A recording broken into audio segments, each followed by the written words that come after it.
खबरों में आगे बढ़ेंगे और दिशा पाटनी के घर फायरिंग का ये पूरा मामला है। गाजियाबाद के ट्रॉनिका सिटी में बदमाशों का एनकाउंटर कर दिया गया।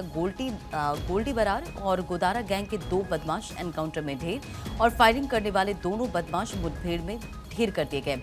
रविंद्र उर्फ कल्लू अरुण से एसटीएफ की यहां पर मुठभेड़ हुई है। 2 अलग अलग तस्वीर आपके स्क्रीन पर है।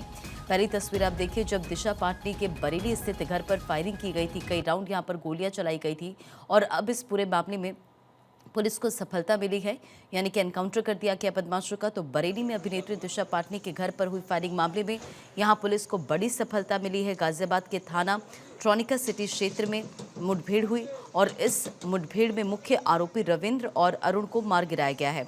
देखिए संयुक्त ऑपरेशन रहा। यूपी एसटीएफ, दिल्ली पुलिस और स्पेशल सेल और हरियाणा एसटीएफ ने मिलकर इस एनकाउंटर को किया है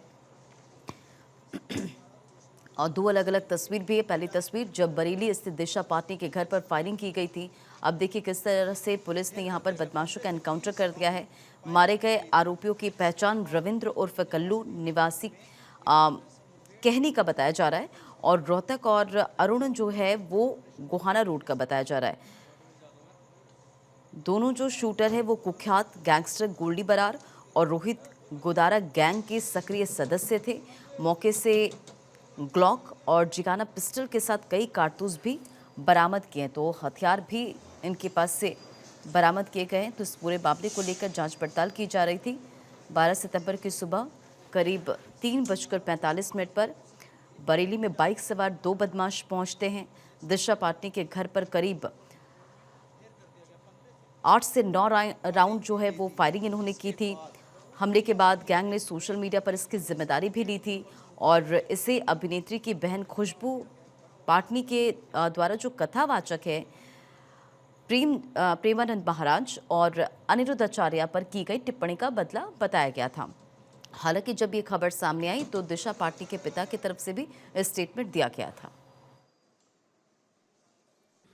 एक्ट्रेस दिशा पटानी के घर पर फायरिंग के मामले में यूपी एसटीएफ और हरियाणा एसटीएफ और दिल्ली एसटीएफ की टीम ने ज्वाइंट ऑपरेशन के तहत दोनों आरोपियों को एनकाउंटर में मार गिराया है। बातचीत करने के लिए राजकुमार जी इस वक्त हमारे साथ हैं।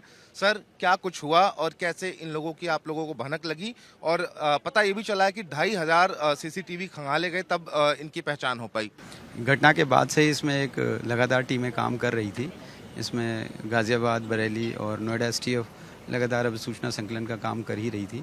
इनका जो नेटवर्क चूंकि हरियाणा और दिल्ली में भी था, इसलिए स्पेशल सेल की काउंटर इंटेलिजेंस यूनिट से भी इसमें मदद मांगी गई थी। तो संयुक्त रूप से जब ये काफ़ी सारे एनालिसिस के बाद ये इस्टेब्लिश हो गया था कि जो दोनों शूटर हैं वो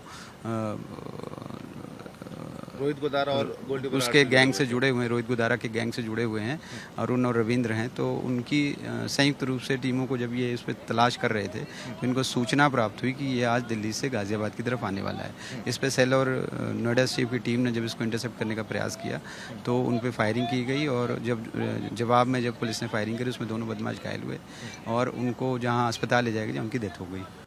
पता ये भी चला है कि इस पूरे एनकाउंटर में दिल्ली पुलिस का एक जवान भी घायल हुआ है। इसमें सेल से 2 लड़के और नोएडा एसटीएफ से 2 लड़के, कुल 4 लड़के घायल हुए हैं। 4 लड़के घायल हुए हैं। क्या जो आगे के गैंग के सदस्य हैं उनकी धरपकड़ के लिए भी आपकी टीमें लगी हुई हैं? बिल्कुल, ये अभी इस केस में और भी लोग बचे हुए हैं जिनको पकड़ने का प्रयास किया जा रहा है।